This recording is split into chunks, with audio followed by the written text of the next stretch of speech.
हाय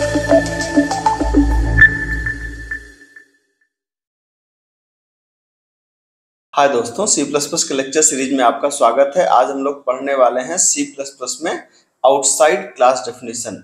last lecture में हम लोगों ने पढ़ा था कि इनसाइड क्लास डेफिनेशन मतलब किसी भी क्लास के फंक्शन को क्लास के अंदर डिफाइन करना और किसी भी क्लास के फंक्शन को क्लास के बाहर डिफाइन करना। तो जनरली जब हम लोग जो पिछला लेक्चर पढ़े हैं क्लास के किसी भी फंक्शन को क्लास के अंदर डिफाइन करना, जनरली किसी भी फंक्शन को क्लास के अंदर डिफाइन करना बहुत अच्छा रिकमेंडेशन नहीं है। मतलब आप उसको बहुत रिकमेंडेड नहीं है, उसको कम से कम करिए। क्योंकि जनरली क्या होता है, क्लास के अंदर अगर हम लोग करते हैं तो एक तरीके से हैफेजार्ड हो जाता है, बहुत ज़्यादा क्लास की डेफिनेशन क्लियर नहीं होती और अंदर ही अंदर वो काफ़ी बड़ा लगने लगता है, मैनेज करना आसान नहीं होता। तो उसको क्लियर करने के लिए, थोड़ा सा और बेहतर ऑर्गेनाइज करने के लिए हम लोग क्लास के बाहर फंक्शन को डिफाइन करते हैं। अब जब क्लास के बाहर फंक्शन को डिफाइन करेंगे तो उसका एक खास सिंटैक्स होता है। सिंटैक्स क्या होता है, पहले यहाँ पर लिखा जाता है रिटर्न टाइप, फिर क्लास का नाम, फिर 2 बार कोलन। ये 2 बार कोलन है, इसको बोलते हैं स्कोप रेजोल्यूशन सिंबल। ठीक है, याद रखिएगा, बहुत काम की चीज है।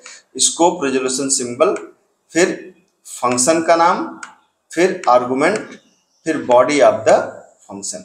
ठीक है, तो ये इसका सिंटैक्स होता है, याद रखिएगा। मैं फिर से रिपीट कर रहा हूँ, रिटर्न टाइप, फिर क्लास का नाम, फिर स्कोप रेजोल्यूशन सिंबल, फिर फंक्शन का नाम, फिर उसका आर्गुमेंट, फिर बॉडी ऑफ द फंक्शन।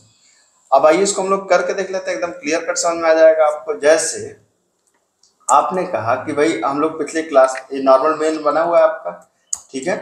तो अब देखिए यहाँ पर आपने क्लास बनाया डेमो, ठीक है, और इस क्लास के अंदर क्या है, एक प्राइवेट।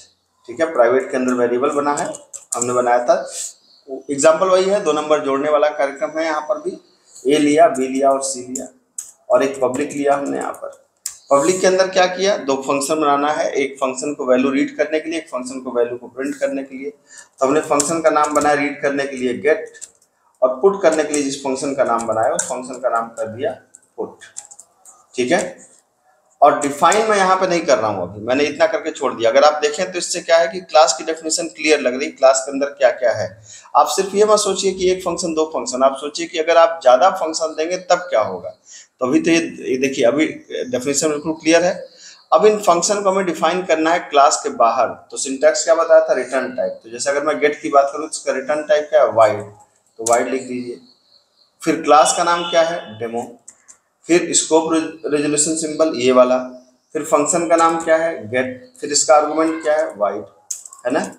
तो अब इसको आप डेफिनेशन को इसी के अंदर यहीं लिख दीजिए। अब आपने कहा सी आउट, आपने कहा एंटर फर्स्ट नंबर, ये पहला नंबर चला गया, सी इन ए, फिर आप सी आउट कर सकते हैं क्या, एंटर सेकेंड नंबर, और आपने क्या कर दिया, सी इन बी, ये हो गया।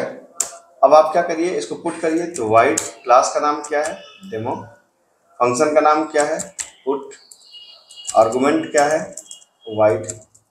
ठीक, और यहाँ पे simply C equal to A plus B करके हम सी को प्रिंट करा देते हैं, sum is equal to C की वैल्यू। ठीक है, तो अब देखिए कि इन दोनों फंक्शंस को हम लोगों ने कहाँ पर डिफाइन किया, क्लास के बाहर। कितना क्लियर तरीके से आपने क्लास के बाहर डिफाइन किया।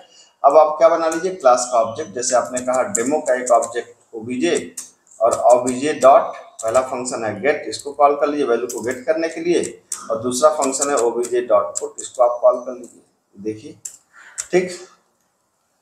तो अगर इसको आप पहले रन करा के देखना चाहें तो बिल्कुल आप रन करा के देख लीजिए। ये देखिए, पहली वैल्यू आप दे सकते हैं 10, दूसरी 20, आ गया आपका रिजल्ट।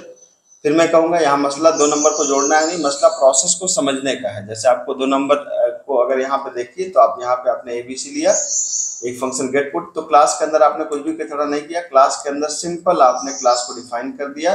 फिर इन फंक्शंस को हम क्लास के बाहर डिफाइन कर रहे हैं। सिंटैक्स मैंने आपको बताया कि रिटर्न टाइप, फिर क्लास का नाम, फिर स्कोप रेजोल्यूशन सिंबल, फिर फंक्शन का नाम, फिर आर्गुमेंट, और आपने यहाँ पर इसको कॉल कर लिया। ठीक है, तो आप देख सकते हैं कि ये ज्यादा रिकमेंडेड है। ये क्यों ज्यादा रिकमेंडेड है, क्योंकि इससे क्या होता है, बिल्कुल क्लियर क्रिस्प आपकी फंक्शन क्लास की डेफिनेशन लिखी होती है। डेफिनेशन को आप क्लास के अंदर लिखिए, सॉरी डिक्लेरेशन को आप क्लास के अंदर करिए और डेफिनेशन को आप क्लास के बाहर करिए, है ना। तो क्लास के बाहर आपको डेफिनेशन देने में आपको बिल्कुल क्लियर रहता है। तो होपफुली आपको बात समझ में आई होगी। और इतनी पे ही बात नहीं रुकती, जैसे अगर आपको इसको प्रैक्टिस करना है ना, तो जैसे मान लीजिए कि अगर आपको इसको प्रैक्टिस करना है तो एक आध दो क्वेश्चन अपने से करिए। जैसे मैंने कहा, write a program for calculating the factorial of given number, है ना। तो अब इस क्वेश्चन को आप करने की कोशिश करिए। फैक्टोरियल तो आपने किया ही होगा, इसको करने की कोशिश करिए कि एक फंक्शन बनाइए गेट नाम से जो नंबर रीड करेगा, एक फंक्शन बनाइए कैलकुलेट नाम से जो फंक्शन को कैलकुलेट करके रिजल्ट को प्रिंट कर देगा। तो इस तरीके से थोड़ा सा अपने से आप बनाइए तो आपको थोड़ा कॉन्फिडेंस आएगा कि क्लास कैसे बनती है, ठीक है। क्योंकि फंक्शन बनाने का कोई फिक्स फॉर्म नहीं है, आपको सोचना पड़ेगा और अपने से ही बनाना पड़ेगा, तभी जाकर के आपको इस पर कॉन्फिडेंस आएगा। मिलते हैं अगली क्लास में। Thank you.